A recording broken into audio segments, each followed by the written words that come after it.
everyone, Alexandra Jowett, Jupiter Returns here with your weekly astrology forecast for the week of the 24th to the 31st of August 2020. I hope you're all well, and that's going to be a focus of the season. We are now in Virgo season. The Sun has joined Mercury here in the sixth sign of the zodiac, Virgo. Mercury ruled Virgo, so Mercury very much at home here. And this is the sign of health and healing, of purifying, of decluttering and getting things really organized. So if you're feeling the pull to do those kinds of things, then it's completely understandable. You're in alignment, you're pulling through the influence of both Sun and Mercury here as they try and get us a little bit more organized and prepared. Essentially, Virgo is one of the mutable signs. So the mutable signs come at the end. It's the last third of each of the four seasons. So the place that the space they occupy on the full wheel as we move through each year, each solar year, is at the last month of each of the four seasons. Okay, we split the chart up into four. And what that means is that we've still got 1 foot in summer, but we've got 1 foot starting to creep up into autumn.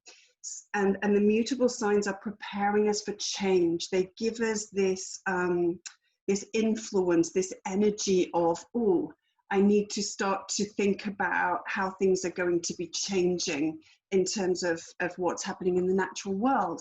And so we feel this draw to clean out, clean up, declutter. You know, Leo season's all about having fun, going on holiday, enjoying ourselves, relaxing. And Virgo season's really saying, okay, the holidays are over, the summer's drawing to a close, so now we need to put our attention onto clearing up, cleaning up, maybe improving our health where we might have been indulgent, that kind of thing. So lots and lots of that going on. The attention is on our health, also our day-to-day routines in life. Virgo is all about the kind of my to-do list, my diary, my structure. How do I organize my day? Is that working in its best way? Is that supporting my health? And are there things that I need to change around the way that I am showing up in my daily life that could be more healthy? So more attention on those kinds of things.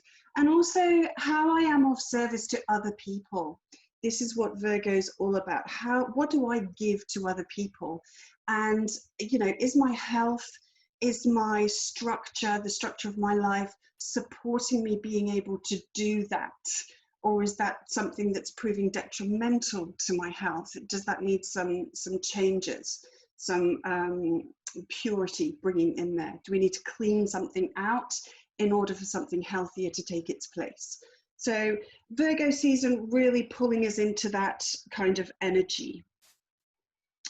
On Monday then, Monday the 24th, as I record this, we have that exact moment that we have been building in towards, the tense aspect between Mars and Saturn that was building up over the weekend. This is, you know, taking action, feeling really compelled to do something where we feel there's a sense of oppression. Saturn like this can be about where we're feeling pushed down, where we're feeling oppressed, where we're feeling controlled. And with the background of Pluto here, it can, you know, be in an abusive fashion, or what we feel is abusive or wrong in some way. So we've seen lots of examples of this in the news and in the media. We've had, you know, huge protests against the kind of dictatorship situation that we have over in Belarus. That's been really, really a key example of this energy as people start to fight. You know, that this is Mars in Aries, the warrior. He's saying, no, I won't take this anymore. And of course, Saturn up here doesn't want to relinquish control. They don't want to relinquish power. And so, you know, we see this control. And in your own life, you may be experiencing this similar kind of fight between what I want, what are my desires? Where would I like to go in life? And what's holding me back from doing that? What has a sense of power or control over me that's preventing me moving forward in the direction that I want? Okay, so the themes that are coming up now, you know, this is the first phase of Mars's Mercury. That's a combination of Mars and Mercury. This is the first phase of the Mars retrograde that really is the dominant feature of the second half of 2020. So what we need to be doing in this phase is really paying attention to the themes that are coming up. These strong, powerful feelings that we have here of what's holding me back, what's old, what's old and outdated and outworn and needs some change. All right. Where do we need to cut ties, essentially, with these issues that are stirring up in Capricorn? We need to be paying attention to the things that are showing up. Essentially, the key dates for this are anything that's been showing up along those lines in your life between July the 25th of this year, when Mars was back at 15 degrees of Aries, or anything in your chart, particularly in the cardinal signs, around about that 15-degree mark. So what's been showing up between July the 25th and now right through to September the 11th, which is when Mars will reach 28 degrees of Aries and station retrograde. So all of these things that are coming up now, exposing themselves now, these are the things that we're going to have to revisit with the Mars retrograde. So as these issues rise to the surface and then perhaps settle back down into the background a little, just beware that this isn't over yet. You know, the situation is far from complete yet, because this is a push. This is a push for change. This is a push for action, all right? And with the retrograde, this is, especially the Mars retrograde in Aries, this is all going to be about how can I change myself, okay, in a better way to respond to these outside pressures and controls and restrictions, okay? So we're going to feel like, I want to move ahead in this area of my life, and then limitations are going to come upon us that we may already start to have had an inkling of, and when we go into the retrograde, they're really going to come back powerfully. This is going to provoke feelings, a great deal of frustration, a great deal of impatience, because Mars likes speed, okay? It wants to do things fast, it wants to make progress, and Saturn's saying, no, I'm going to hold you back, I'm going to restrict you, I'm going to slow you down. So this is going to give impatience, it's going to give frustration, anger. All of these things are going to be really, really brewing up as we move into the retrograde phase of this.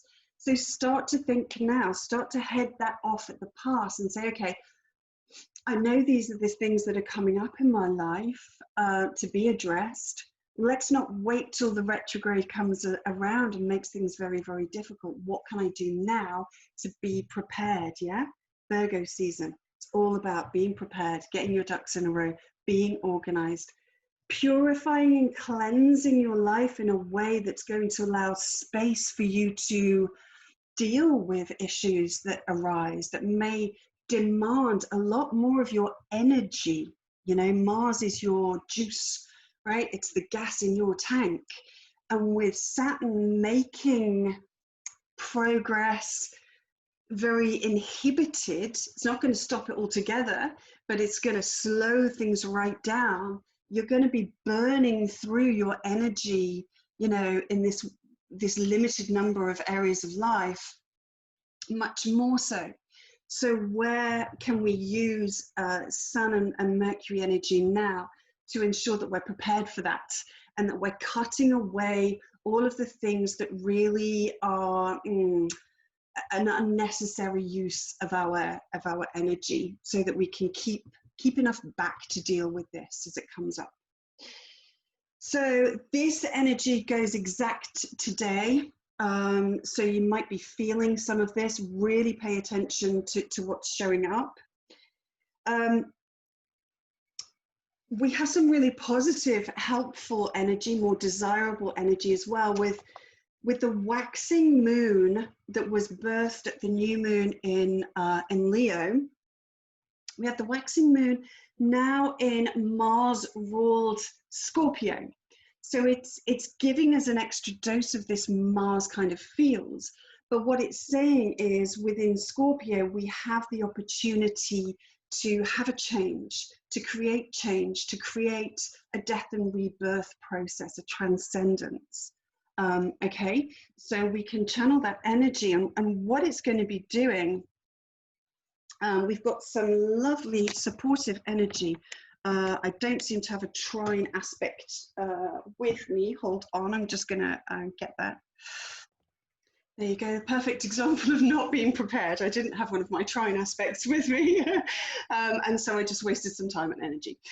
Anyway, so what we have with Scorpio being in fellow water sign, the blue signs here, is creating this harmonious trine aspect down to Venus in fellow water sign Cancer, which is a moon-ruled sign. So lots of lovely harmonious receptivity here. So this is an easy flow of energy. We're also going to be having simultaneously then, with the position of Neptune over there in fellow water sign Pisces, okay, we've got another trine aspect, okay, from the moon as she moves a little bit further on. So it's not quite going to create a grand trine because Venus is a little bit further behind Neptune. But it does mean that today we get to enjoy some Venus feels and some Neptune feels that are going to kind of help to diffuse some of the heat being produced between that Mars-Saturn square there. Actually, I'll put that back on just so that we can see it's very much present at this time. So we have these lovely connections to Venus and Neptune, and this is just asking us to remember what our values are, you know, where's our heart? If we're acting from heart, if we're acting on behalf of peace and justice and love and these kinds of values, then we can create a transformation from that. And also the connection to Neptune here, encouraging us to see beyond the surface of things, to really, it's the word transfiguration, essentially. It's like seeing really deep into something rather than just accepting what the eyes kind of see on the surface, like looking beyond that to see, you know, where's the greatest of this? What's the potential for this to be beyond something, you know, beyond our dreams, beyond what we see, beyond what we perceive. It's bringing in an aspect of forgiveness and of unconditional love. Okay, so these are the areas that we're going to be tapped into in terms of our most surface feelings. The moon really is, she kind of gravitationally pulls to the surface in the way that she kind of moves the tides of the ocean, you know. She pulls up to the surface in us, our emotions, so that we can experience them more on a surface level, where we find it easier to be in touch with them because they're less buried down, okay. She pulls things up to the surface, and these are the things that she's pulling up today, which is very supportive.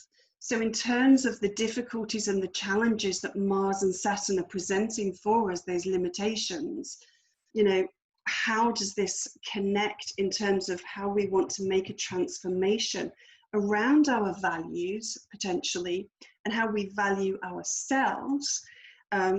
Quite important with this Mars work that we're doing, how we treat ourselves, and bringing in this aspect of forgiveness, unconditional love, and going beyond the surface in everything that we do.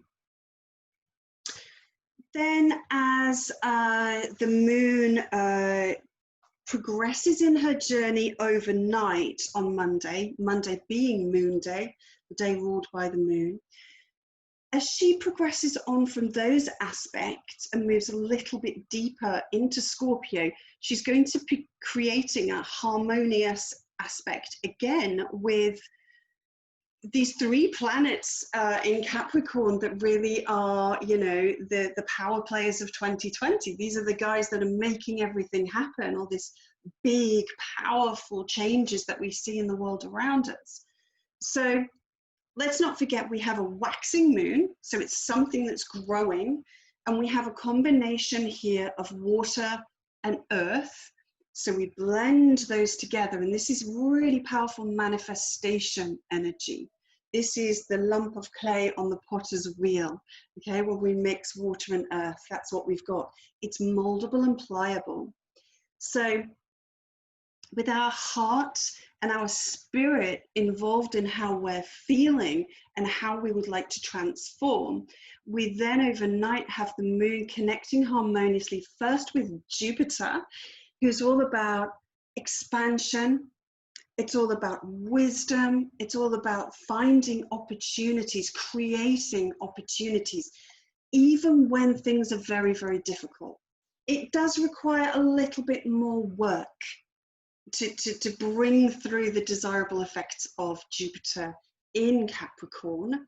But if we're prepared to do some work, which is what the sextile is encouraging us to do, then those opportunities do exist. There's always opportunities in crisis. She'll then go on to sextile Pluto, and this is perfect energy receptivity because we've got, you know, a Pluto ruled sign here. The two rulers of Scorpio are Mars and Pluto. So the moon here is going to be connecting with Pluto's ruler, Scorpio's ruler Pluto. Again, assisting the process of making a transformation that's very much needed in our lives. And then finally, she will sextile Saturn. And that's really saying, let's make this something that's very solid, very real, very, very powerful manifestation energy. Let's bring what we have in our heart and spirit into being. Let's actually make something real from this. And something lasting and enduring. You know, Saturn is very solid. It's very much related to long periods of time. So we want something that lasts a long time, not a flash in the pan kind of energy. So that's some incredible, powerful energy tonight. So if we get pulled into the square with Mars and Saturn, okay, let's just sit with that for a moment and see where we can use these trines and sextiles here to create something more supportive and more desirable for the future. As we move into, I'm just going to move these off, clear up the board a bit. As we move into Tuesday, the 25th of August, the moon is going to move into fire sign Sagittarius. So this does give a bit of a lift to our feelings, the surface feelings. But what we're doing, what she's doing now is creating another tense aspect. So this is the first quarter square crisis point. Those of you who have your Moondala reading with me on a monthly basis will be familiar with working with the quarter squares. Okay, so these are the midpoints, the halfway points between the new moon and the full moon and the subsequent new moon. And these are the real challenge points. These are the points that test us, okay? So they bring up issues that we can feel, you know, that are irksome, you know, provocative, because it's a challenge. It's saying, okay, with the first quarter square, we're trying to bring something into being. We want something to be manifest. We've planted these seeds at the new moon, and we want to see them bear fruit. And this is where we have a challenge, and that challenge is pushing us to find the resources that we need in order to make that happen. So if we just flake out at this hurdle, if we just go, oh no, that's too high for me to jump over, I'm not going to bother. It's essentially, you know, it's kind of giving up. It's saying, I wasn't that bothered about that seed that I planted, whether it bore fruit or not. It wasn't something that I was really, really determined about. And if we get over this hurdle, it's like, it's proving, it's saying, yes, I really, really do want this to happen. And I'm prepared to deal with it, whatever stands in my way in order to achieve that goal. The problem is, you know, most people aren't kind of working with the moon cycles. Most people aren't really aware of this. So how this can end up feeling is just like irritation and annoyance and, you know, one of those days where things just don't go right as we'd like them to be. How this could manifest then, you know, we have the moon in Sagittarius. This is about our beliefs, you know, our ethics, our morals in life, what we feel, how we feel that things should be. And then we've got the sun over here in Virgo saying, oh, okay, how does that look then? Because this is Jupiterian. Sagittarius is so optimistic, it just can't see that anything could ever go wrong. All right. The next thing will be fine. Even if something's gone wrong, it's like, oh, well, that's okay. That was a one-off. The next thing will be okay. It's very much about the future and about hope and optimism. Very, very hard to keep a Sagittarian down for very long. It's kind of like pushing a beach ball underwater and it pops back up to the surface, you know? And this is the thing, when the moon is in Sagittarius. But the sun here is in an earth sign, and the earth sign is a bit more practical, especially Virgo. This is really, really practical, and it's saying, okay, that's wonderful, that need for this, you know, big, expansive ideals and ideas and beliefs about how the world should be, and I'm sure it can be. And then it's down to earth with a bit of a smack in this kind of combination here. And it can also be, you know, scrutiny, all right? Virgo is saying, essentially, show your workings.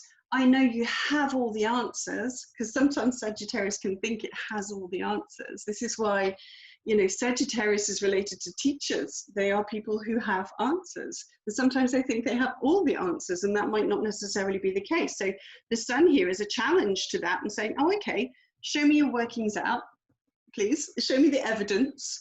Show me how that works then. This big idea of yours, explain to me the step-by-step procedure of what that looks like. And Sag isn't really concerned with the detail. Sag is big thinking. It's very kind of loose and flowing. So I can find that a bit tough. You know, it's a bit kind of, so there could be some criticism here, and there could be a push to show your workings when you really don't want to. And you're just like, oh, for goodness sake, will you just believe what I say? Because I feel that it's right. I feel that I know this. I feel that this is the truth. Okay, very, very close relationship between Sagittarius and truth. And the sun is really the microscope. We've got the microscope going on here with sun in Virgo, really saying, okay, that's great, but show me how. All right, because it's all about discernment, and it's trying to teach us, you know, about discernment. The other really, really great stuff that we have to support this process on Tuesday is that Mercury in Virgo is making a really helpful trine aspect, so easy peasy flow of energy, to Uranus in fellow earth sign Taurus. Now, with this kind of energy between Mercury and Uranus, this is incredibly good problem-solving energy, okay? This is like real breakthrough ideas. This is flashes of brilliance and ingenuity in our thinking, in our ideas. That's really kind of like, oh, wow, that's an amazing idea.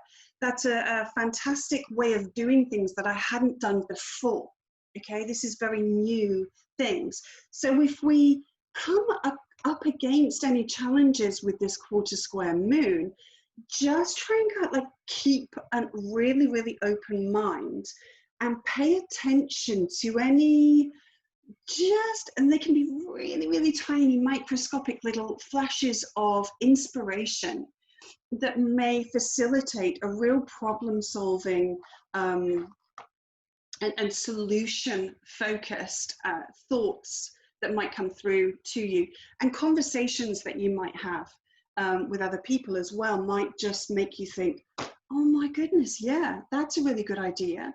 So if you've got some issues coming up, then talk with other people, have conversations with people who think outside the box, people who don't necessarily think like you. Okay, this is the thing, because it's not about,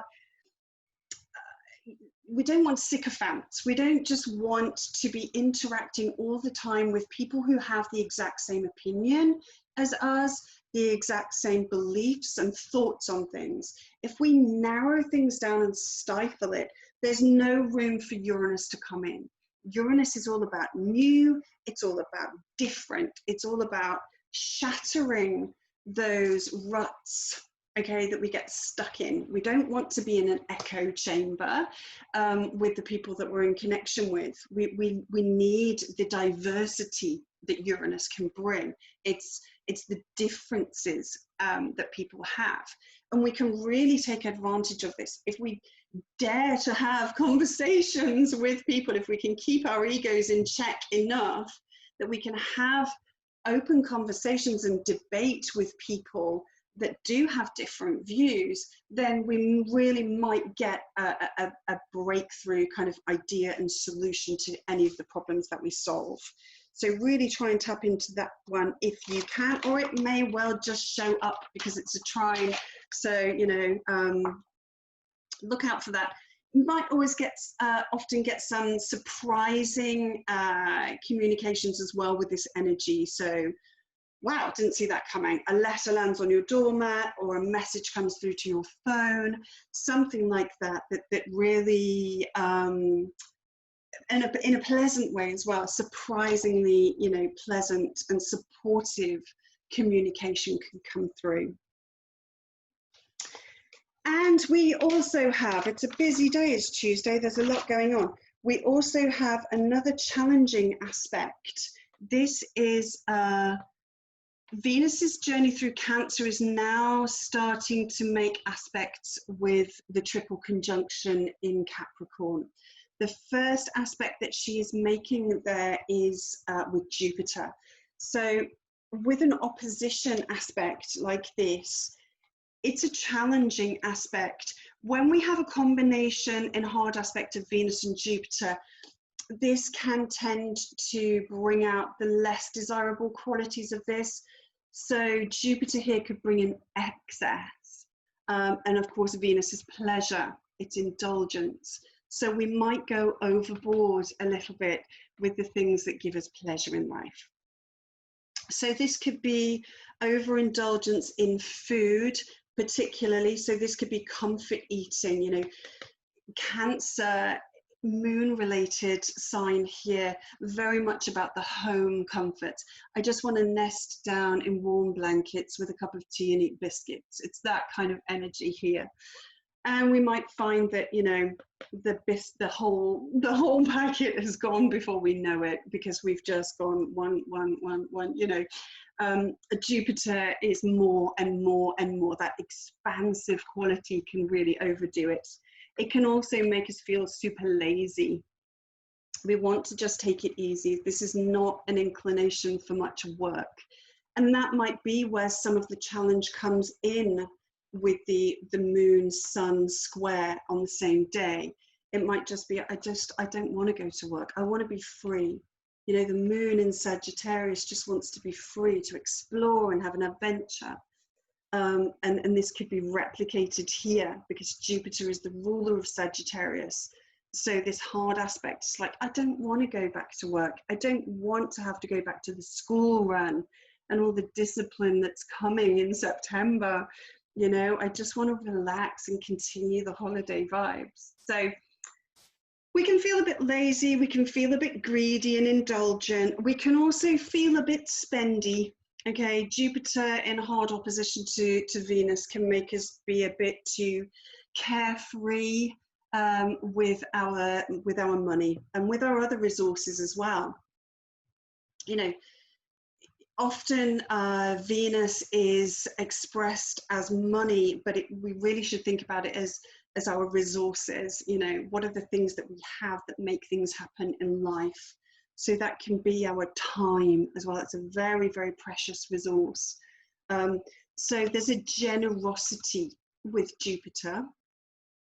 We can be over generous with our resources. We could find it easy to give away our money. We could find it too easy to see the good in people and perhaps miss some of the downsides of that. So be very, very careful around your spending, and particularly in connection with perhaps lending money to other people, or just generally kind of lacking some discernment around those Venusian matters. We may also feel an increased desire to connect with other people, and that can be to form love relationships, sex relationships, and also relationships just with our friends, with people who bring joy into our life. It can make us feel like, goodness, you know, I really need to have some nice times. I feel motivated to kind of throw a party or have a gathering or have a get together. And again, remember, discernment over here. A lot of people are building into this energy and feeling this strong desire, Mars here, to want to have a party and break some of the rules that are in place around lockdown. We've seen this over the weekend with police breaking up big parties and coming under attack from people who were saying, no, we've been caged up too long. We want to have some freedom and some fun. And that's provoking some tension between the two there. So then as we move into Wednesday the 26th of August, then we have the moon continuing her journey through Sagittarius here. And now she's going to come into a square, whoops, that's a sextile, wrong one. She's going to come into a square aspect, this time with Mercury, as she's progressing along out of the square aspect with the Sun. So this could provoke some challenging conversations, particularly around our ideals and our beliefs, religious beliefs, ethical beliefs, moral beliefs, all of these things. And, you know, this is a real issue within 2020 as we kind of find we're experiencing the clash of some quite diverse views and opinions on things. So just watch out for this potential clash as people's emotions from the moon here are full of how things should be, and that they know how things should be, and that comes up against the scrutiny of Mercury in Virgo, these conversations and interactions that we have with other people who might say, okay, well, show me how that looks, you know, show me your workings out. How do we, you know, discern that? The other thing here with Virgo, one of the energies of Virgo is where it can get stuck is in criticism. Okay, so Virgo is very analytical. It's very diagnostic, because if we combine the function of Mercury here in terms of using the brain power to problem solve, we combine that with the focus on health and healing and improvements that Virgo have. And what we have essentially is kind of like an MRI scanner for life. It's like looking for trouble. It's looking for where there might be things that show up. And it's very, very good at seeing those. It's very, very good at, you know, the inner critic lives in Virgo. When we look in the mirror, we don't see ourselves as how other people see us. Our attention is drawn straight to that bit that we don't like, okay? The bit that we think needs fixing, the bit that we think needs improving. So Virgos are really, really good at cleaning, at improving things, at making things better in some way. But if it's not carried all the way through to that end process, it can get stuck in the criticism aspect. It can get stuck in that first part of the process, which is literally just seeing what's wrong and then just focusing on that, you know, too much, instead of going, okay, this is something that I see as being in need of some kind of correction. What do I then do with that? Okay, and taking it that step further. So we could find some real criticisms around what we perhaps believe, or whether there are differences in our cultural backgrounds as well, and how our cultural background is showing up in conversation with other people. And we may discover things about ourselves that we didn't know, some conditioning. The moon is our habitual patterns, are very much the software program that was kind of put into us as children and by our family and our history and our lineage. You know, and we may discover something about ourselves here that actually is in conflict with how we feel we need to be moving forward into our future. So just be mindful, don't get stuck in just finding fault, finding criticism. Move it on to that stage of, you know, so therefore, how do we make this better? Is it fair? You know, we can be very unfair. The criticism can be unfair and unwarranted, and sometimes it can be constructive. So just make sure, you know, you've got a good sense of where you are on that balance. So yeah, watch out for those difficult conversations. The other thing, again, is that, you know, the moon in Sagittarius wanting to just be free, wanting to be able to just wander off and explore and have adventures, and more, you know, the excesses of Sagittarius. It's never, there's difficulty in satisfying the appetite of Sagittarians, because there's always room for more. There's always room for the next trip, the next holiday, the next meal, the next lover, the next hope, the next ambition. You know, it's insatiable appetite, essentially. And what we have to kind of rectify, therefore, is this emotional desire for more and more and more, and where there is a conflict, therefore, with our physical need. You know, the earth sign is about our physical nature. The physical need for a little bit more discipline and work and structure and containment. You know, we can't just have more and more and more and more and more. All right, that we have to, our body can't cope with that anyway. We don't have limitless energy. We don't, you know, to have adventure after adventure after adventure. There comes a point when we want to be satisfied. There comes a point when we get tired of wanting more and wanting more and wanting more, and never feeling like we've got enough. So pull back into Virgo, create some structure, create some stability. And then what we find is that there's a kind of a less is more kind of situation going on here, where we tend to appreciate what we have that little bit more, with some kind of restriction. You know, Sagittarius is kind of, you know, it can be a little bit like when we're spoiled. You know, if you have a kid and he has at Christmas, let's say, and he's got a mountain of toys and gifts and presents, you know, compared to someone with a little bit more humble, you know, gifts, which one is going to appreciate them more? Which one is going to value them that little bit more? You know, which are going to have a greater impact? So it's finding this balance, okay, with the Sag and the Virgo energies there. We could also see then a flaring up of,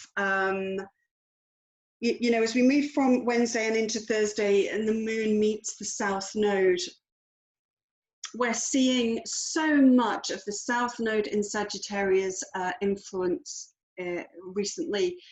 Two areas of life that it's really, really showing up in, as was predicted. One is long distance travel. You know, the south node here is really making globalization, you know, the ability to go anywhere in the world, to move things, including people around the world, much more difficult. All right, it's really challenging that. It's saying less of this, please. And the other area is education. Of course, we have this debate of getting the children back to school during Virgo season, and how that's really going to work, the challenges that are going to be around that. And this could be one of those topics that really flare up some of the difficult conversations that we have. You know, how realistic is it, you know, for some of the beliefs about the situation we find ourselves in? You know, how is that going to work? So is there going to be as much possibility for studying, for education in general? I think this is probably going to impact more the higher education. That's more the Sagittarian stuff. People going to university, particularly international students, people that wanted the opportunity to learn abroad. So long distance travel, higher education, this could be another moment where there's much more challenges and difficulties in bringing that into being. As the focus moves to the North Node in Gemini, which is much more about actually right now what's important is the local area, the neighborhood, perhaps sourcing some of our things, the resources that we need in life from, you know, the more immediate, or certainly the same country, whereas before we might have imported things. So do we have that kind of network set up that we can do that? And it's also about, you know, here we're learning more of the practical skills of life rather than the big, grand higher education neat things and the philosophies of life and, you know, those very, very expansive kinds of educational things. This is more about the practical things. It's like learning a new language, learning a new skill, learning how to do something yourself, because it's not easy anymore to get what we need from the global picture. Okay, so it has been really, really easy to get lots of our resources from abroad, and so we've stopped producing and creating things, and some of those skills therefore have died out. So it's a time with the North Node moving through Gemini perhaps to come back to some of those skills that we've lost, those very, very practical skills, you know, cookery, for example, sewing clothes. You know, the garment industry is very, very international, and retail in itself. We're seeing these massive changes to the retail sector. Perhaps it's time to start learning to make our own clothes and things again. All these kinds of things, just some ideas. So this is a day when those kinds of issues we could really see flaring up again. And then as we move into Thursday, which is Jupiter's day, the moon crosses that south node point, which is pretty much around the galactic center. This very, very powerful point in our sky it's very much to do with having a lot of vision, being really, really visionary in some way. And I notice it in the charts of people who seem to have the ability to channel a higher level of consciousness in some way, or certainly be able to work with higher levels of energy, so energy healers. But yeah, anything to do with truth, with a high level of consciousness, and with being a visionary, seeing things ahead of time, you know, that futuristic slant of Sagittarius, bringing it into the now, people who are ahead of their time. And so while the moon is doing that, It's going to be creating a harmonious trine aspect, because this is a fire sign. So we have Mars in fellow fire sign Aries here. So this is really supportive energy that's going to help us get some vision, get some better ideas about how we can move forward despite some of these blockages and limitations that Saturn's going to be causing us. Maybe those blockages are happening for a good reason, because actually we're trying to move ahead with something that isn't really in alignment with what higher consciousness has in store for us for our future. You know, this energy of the Mars-Saturn square is really, really challenging us to say, what are you putting your energy into, and is that really worth it in the long term? All right. So this is going to help us to clarify that, I believe, if we can tap into that energy, and it's going to flow harmoniously. And you might just get one of those moments that's just like, oh, do you know what? I'm wasting my energy on this stuff, because this is not what my future's about anyway. This is old stuff. This is outdated stuff. This is stuff that's holding me back. So, you know, I'm going to line up where I'm using my energy and my juice with actually a higher vision of the future. So that's really supportive energy, and I love it. It's going to, yeah, really infuse us with some, because let's see, yeah, it's going to infuse us with some dreams for the future. It's going to give us, with a backdrop on that day of more dreamy, idealistic energy, we have Venus coming into trine Neptune at the same time. So we've got these gorgeous energies happening concurrently, where again, it's like the heart, what the heart wants, what the spirit wants, bringing that into alignment with actually where we're moving forward in life, where we want to let go of the old stuff and actually move into a better vision of the future that's more in alignment with what's in our heart, you know, what's really at the heart of matters. Because so few of us really feel that we have the opportunity in our lives to live a life in alignment with our values, to live, you know, a spiritual life, to have space for a higher meaning in our life.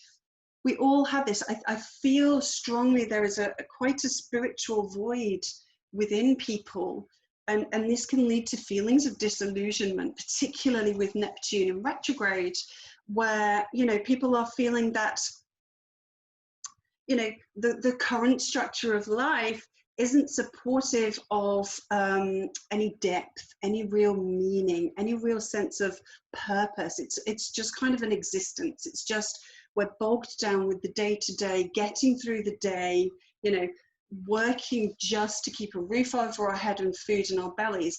That's surely not what higher consciousness, what spirit, what God, whatever that is to you, put this miracle of a human being onto the earth for. You know, it's to create a human being is nothing short of the greatest miracle, and to see all of that potential kind of wasted in this mundane kind of going through the motions existence of life is, you know, what Neptune here is trying to say. No, there has to be more than this.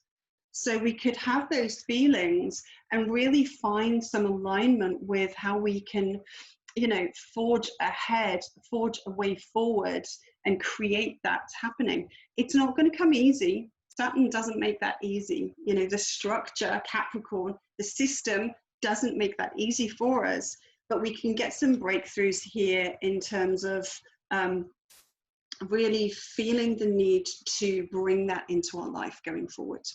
And I think that's a really important thing, because the more of us that do that, the more of us that try to do that, the more of us that support each other to do that, then, you know, the structure has to change to accommodate that. You know, it's kind of supply and demand. You know, the more people are asking for those opportunities, the more customers potentially that there are, then the more that demand is going to be met by someone willing to supply it. So a bit of a Capricornian way of looking at it, but important. So I would suggest a really, really good thing to do on Thursday with this strong energy coming through is to do some meditation. I'd recommend one of the guys who's really nailed the kind of energy that we'll have around on this day is of kind of tapping how we're feeling with the higher consciousness and bringing it into some manifest reality is Joe Dispenza. A lot of you will be familiar with his work, and if you're not, I strongly suggest you look him up. Perhaps using a Joe Dispenza meditation on this day can really bring that higher consciousness into, and the vibration. This is very vibratory energy, these Sagittarius and Pisces energies here. So fantastic day for meditation on Thursday. Meditation also around Anahata chakra, the heart chakra. This is, you know, Venus. What do we need to do there to align what's going on in our heart with what's going on in our spirit and the messages that we're getting from higher consciousness. So as we move into Friday then, we have the moon now finishing her journey in Sagittarius and ingressing Capricorn. So a little bit more of a serious tone with a Capricorn moon. It can make us feel a little bit more like being solitary. We might want to spend a little bit more time on our own or giving our attention to more serious matters. As we come into the evening, she's going to form a really helpful trine aspect to Mercury down there in Virgo, which is going to help us get real. You know, this is lots of earth energy here. So this is really helping us to kind of get real about some of the ideas and feelings and consciousness that we gained perhaps on Thursday, especially if we did some of the meditation work. This is really facilitating, you know, bringing that into tangible, practical reality, grounded possibilities. As she moves closer to Jupiter, so Jupiter and the moon are actually going to pair up most closely in trine to Mercury. So it's grounding these ideas and ideals. Okay, making them come into reality. It's looking for real opportunities. It's like, okay, I want I have this grand idea, this grand belief and ideal. Let me look for solid opportunities that exist to just get me one step of the way. You know, I don't have to achieve the whole thing in one go. It's just saying, okay, just the first increment, the first step. Because sometimes that's the hardest thing. Just take the first step and then usually the path will open up before you if that's a path that you're intended to walk along. So Jupiter can perhaps want to see the outcome. It wants to see where it's going. It wants to know the whole of something. And sometimes we just have to say, well, actually, we just need to take that first little step and leave some mystery to how it's all going to unfold, and just trust and believe that if it's meant to be, it will, if we just take that first step. We can also have some good news on this day. Again, Mercury and Jupiter, fortunate news, news of opportunities that might be presented to us. Or just some wise information coming through to you. You might read something or watch someone on YouTube or something like that, and that might be something that leads you into your future and in the direction of what you dream of. Throughout the weekend, then, the moon's going to continue her journey through Capricorn, obviously meeting up with Pluto and Saturn, so pretty heavy energies. By this point, Venus has moved on a little way through Cancer. And so instead of opposing Jupiter now, it's going to be opposing the heavyweight Saturn and Pluto. So this is some pretty powerful energy over the weekend once more.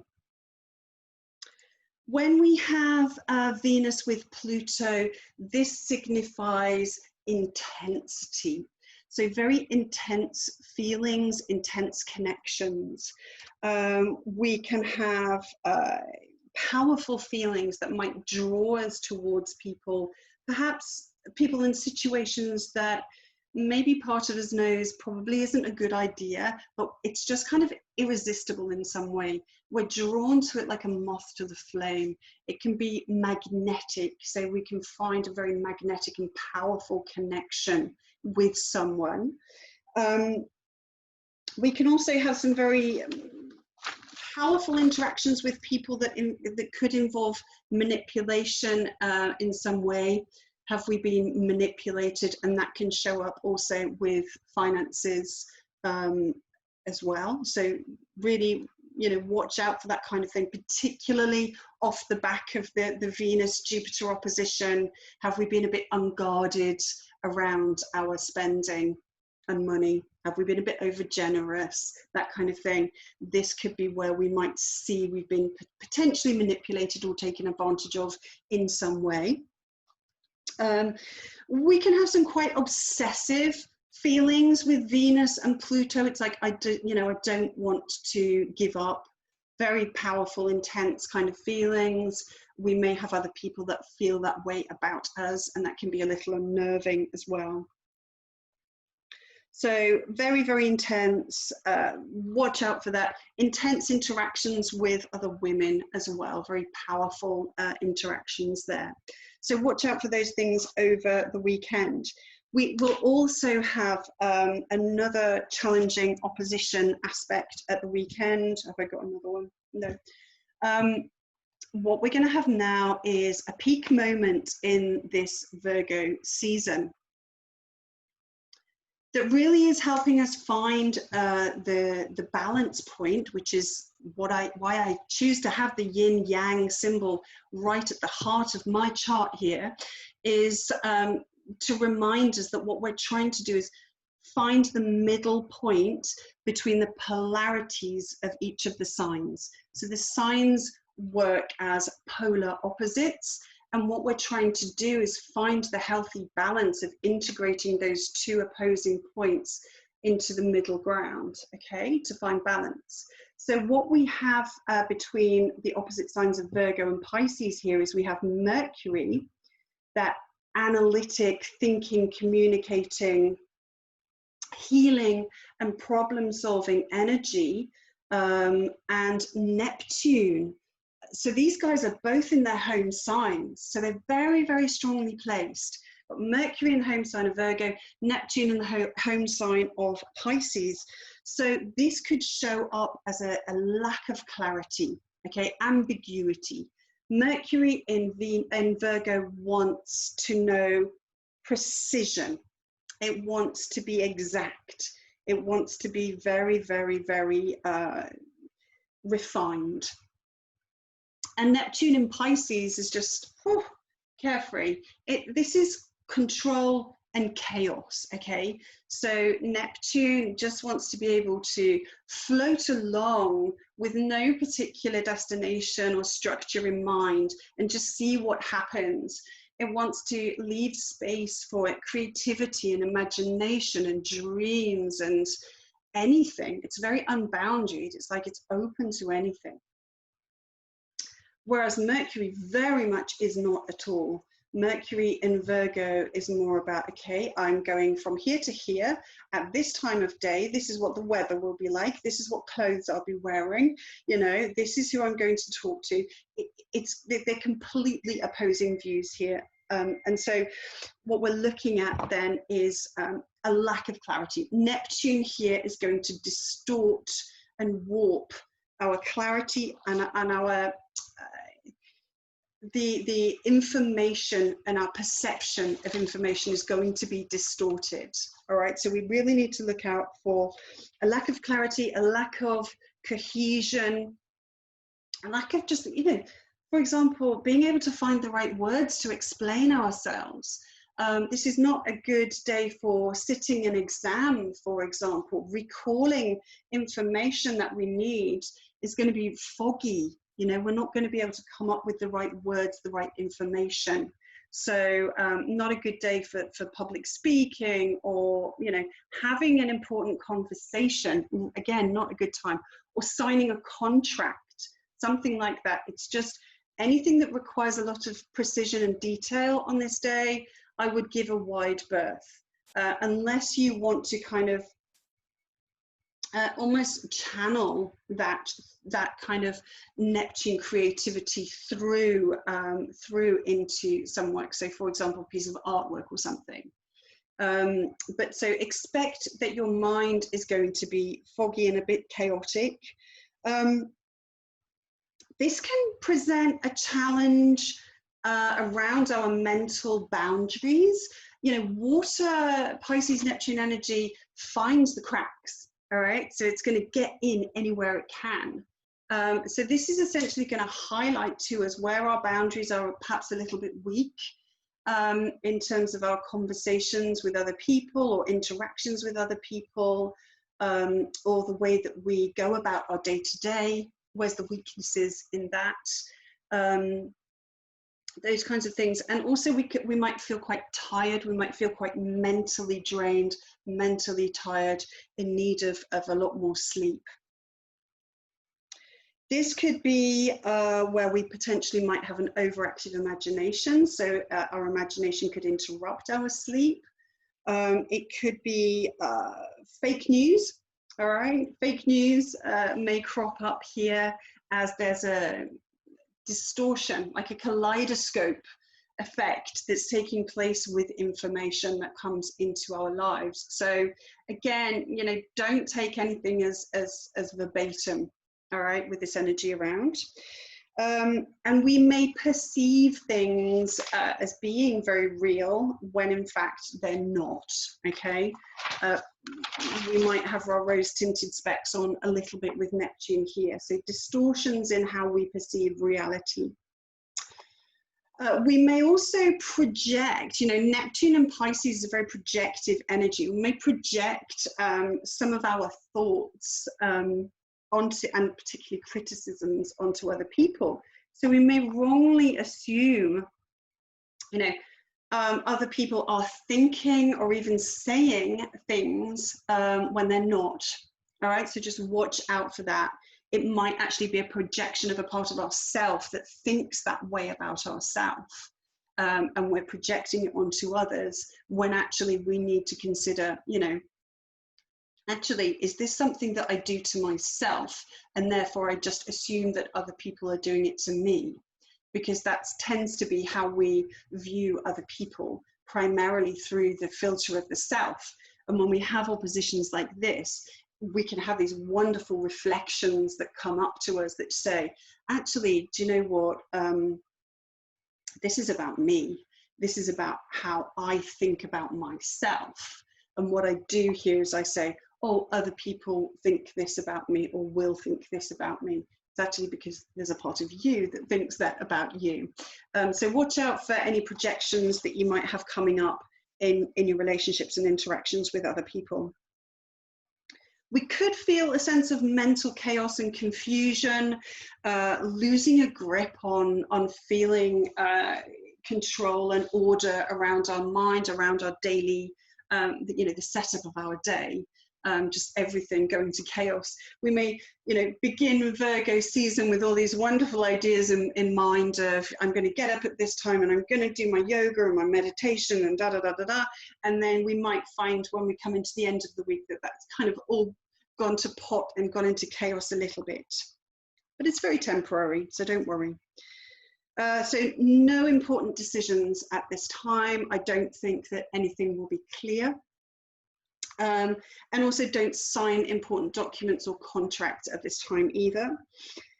Essentially, this is the rain water, okay? This is heavy rainfall that's falling on our roof, the bonks, our own personal roof. And essentially it's showing, you know, any leaks, is highlighting to us, you know, where there are leaks in our roof, we need to fix them because there's a change in seasons coming. All right, so let's use this opportunity to fix and correct things within ourselves so that we are stronger and healthier and more prepared for what we're moving into with the next quarter of the year. Virgo is all about improvements and looking for improvements, but as I said earlier, don't just get stuck in the criticism part. Take it on to that next level. So if you identify something that you know, a leak in your roof, don't just sit there and go, oh, you're such a crap roof, you know, look at you pouring in water and every time it rains you do this. You know, you could do that. It's not going to help the situation though. It's really easy to do that. You've got to go, okay, there's a leak in my roof. Is this a good thing or a bad thing? Is this something I want? Because you might want it, you know. It might be a hole in your greenhouse roof that saves you watering your tomato plants. You know, that might be a really great thing. Bit of a long shot, but you never know. I'm a Pisces. You know, or it might be the fact that I really, really don't want that leak in my roof, so I'm going to fix it now so that I'm nice and robust and healthy. There's no dampness in there. So I can move into winter. So I've got, you know, a few ideas around particularly this energy. This brings to my mind, you know, as does all of this week, I think my synthesis of the energy of this week can be summed up by the film or the book Willy Wonka, The Chocolate Factory. All this idealistic Sagittarian and Piscean and Jupiterian energy. It's very much about that feeling of getting the golden ticket into paradise, into heaven, into this idea of this wonderful realm where you can have anything you want and you can have as much of it as you want, okay? But we all know what happens in the film as each child kind of goes into this realm of what it's like to be faced with, you know, as much chocolate as you could possibly imagine and all of these other things. You know, this is kind of like where we find ourselves this week with the challenge around, you know, the excesses and the dream and the fantasy world, and actually what does that look like? We're trying to be holistic here, and these are the spiritual aspects of the self, which are very unbounded, but we have to remember we are flesh and blood human beings, and we have to kind of pair up that physical, fallible nature of the machine kind of thing that we're in with the software program that we'd like to run on it. They have to be compatible. And we have to kind of work on that. So a few questions for you to ask yourself as we progress through this week that I've come up with here for you. So at this point in time, where is my greatest attention to detail? All right, what am I focusing on at this point in time? And is that healthy for me? All right, oftentimes we get caught up in a narrative. This is Mercury. We get caught up in a narrative, we get kind of obsessed with one thing and we just hammer it to death. So this is saying, where's my attention to detail? Where's my focus right now? And is that in a healthy place for me? Am I focused just on finding what's wrong with things? Because that's easy peasy. We can all find what's wrong with something, but is that healthy to just constantly focus on what's wrong with something? Or do we need to then say, okay, I need to be part of the solution? It's really easy to find what the issue is. So where is my greatest attention to detail in my life at this point, and is that healthy? On the flip side of that then is, where do I lack attention to detail? What areas of my life are lacking some attention to detail? Perhaps they're calling out for that. And what are the tangible and practical ways that I can address this or improve this to bring greater health into my life. A really important question with Virgo: how do I currently improve the life of others? This is really great energy to synthesize Pisces and Virgo energy. Have I got the balance right with being of service to other people? Do I perhaps do a little bit too much of it? Do I become a martyr over here with Pisces? Do I not do enough of it? You know, how do I show up in the life of others, and how healthy is that? And what can I do to support myself being able to do that moving forwards? Am I currently trying to give from an empty cup, for example? Or do I not really, is there not really much opportunity in my life to help other people? And if there isn't, then could I look for those opportunities? Because that's a wonderful way to channel Virgo energy. You know, particularly if Virgo energy comes through in the less desirable aspects for you, in criticism, in fault finding, in like a compulsive need for perfection, you know, picking at things, excessive cleaning, excessive focus on health, these kinds of things. If that's showing up in your life, then you could channel that Virgo energy into a better direction by helping other people, by showing other people how they can improve themselves. If you've got a bit too much of it going on, then share it, you know, share that Virgo with someone else, help them improve their lives, help them get healthier, and then we all benefit. And finally, where do I need to strike a balance between my hopes, wishes, ideals, and dreams, and the reality of my current circumstances? Okay. So this is really, we're having lessons here about indulging beyond our carnal capabilities, as some of those children in Willy Wonka's factory found out. And also where we perhaps lack some discernment, all right, where our boundaries are a little bit low. I hope that's helpful to you. As always, if it has been, I would really appreciate your support. Like, love, share, comment, do anything that you can to help spread the word about astrology. It's a truly wonderful and empowering piece of knowledge and a practical skill all rolled into one that can help lots of other people. So channel some of this energy if you can into helping me reach a wider audience. That would be very, very, I'd be very grateful for that. Hope this is helpful. Have a beautiful week, and I will talk to you next weekend. Lots of love. Bye.